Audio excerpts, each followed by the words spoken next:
Hello, well, welcome to my channel, and I'm Rob. I like cars, I like cooking, like cricket, anything beginning with a C really. I was hoping to do some more videos of my MG ZR, but I've speculatively put it on Facebook, and someone has bought it for a profit for me, so I'm quite pleased about that. So I'm going to have a little bit of a drive in it just before it departs in a couple of hours time, and let you hear what it sounds like. It's a ZR, I'll spin the camera around. It's a ZR 160.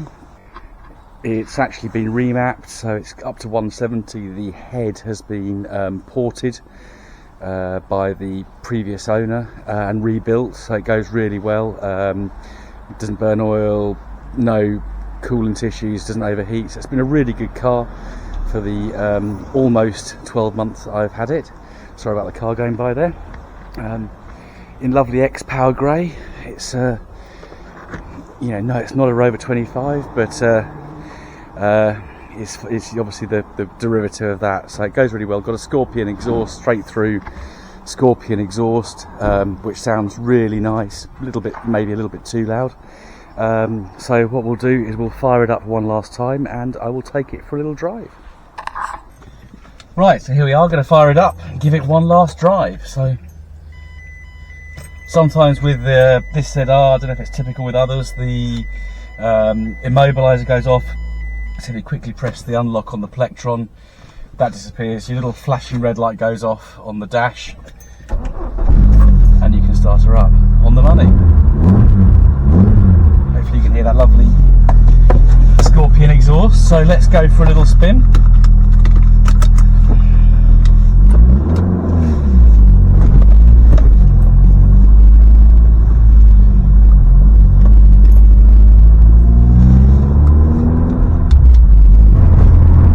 Going now.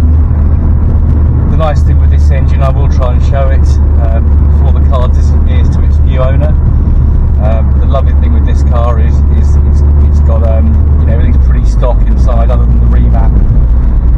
It's got the original airbox, not one of these cone filters that just doesn't really do anything.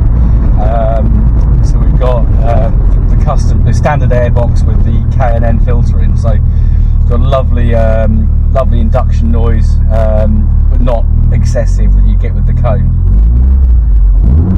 Here just revving up and just sucking a bit of traffic, going really nicely. So for those who don't know, essentially this is a Rover 25, successor of the Rover 200, and in 2001, I want to get this right, Rover, an MG Rover,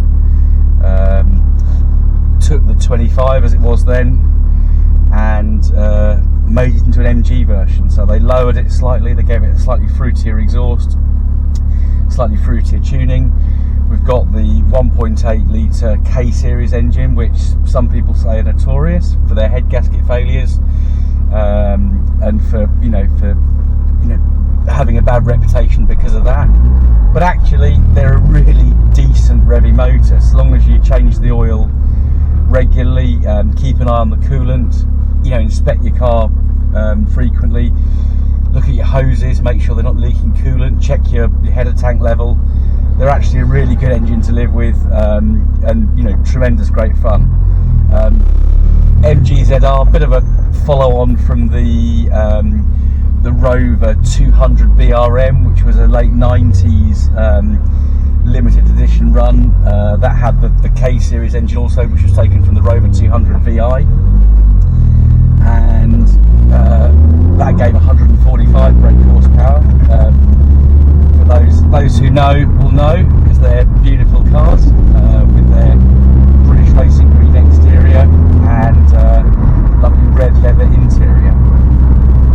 So we're just going to get out of town a bit, and then we'll hopefully be able to get up into the rev range, get up to 4,500 to 5,000 RPM, and we can see what the beat is.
in with the sort of 70s BL stuff, British Leyland stuff. But yeah, this is my first truly modern classic, and really enjoyed it. Really good.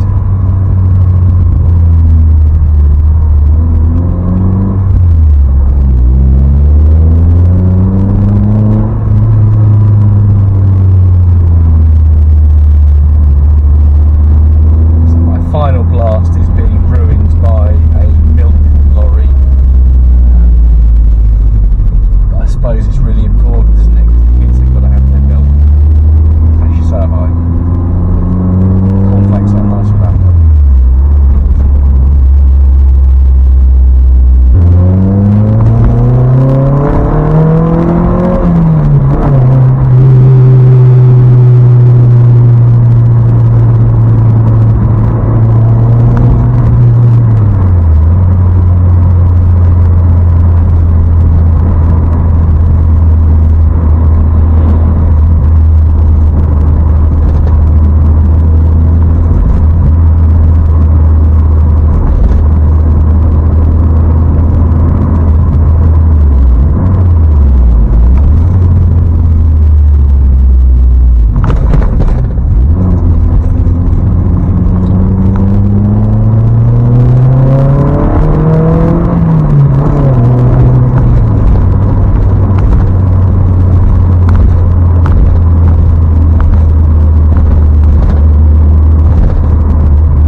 So here it is for the last time, my lovely MG ZR 160, about to go to a very enthusiastic new owner, a petrol head, which is good news. So thanks a lot. If you enjoyed what you saw in my first video, then please do like. If you're good enough to subscribe at this early stage, then that'd be fantastic, but don't feel you have to. But please, I will be doing some more car and maybe some cooking related videos in the not too distant future. See you soon.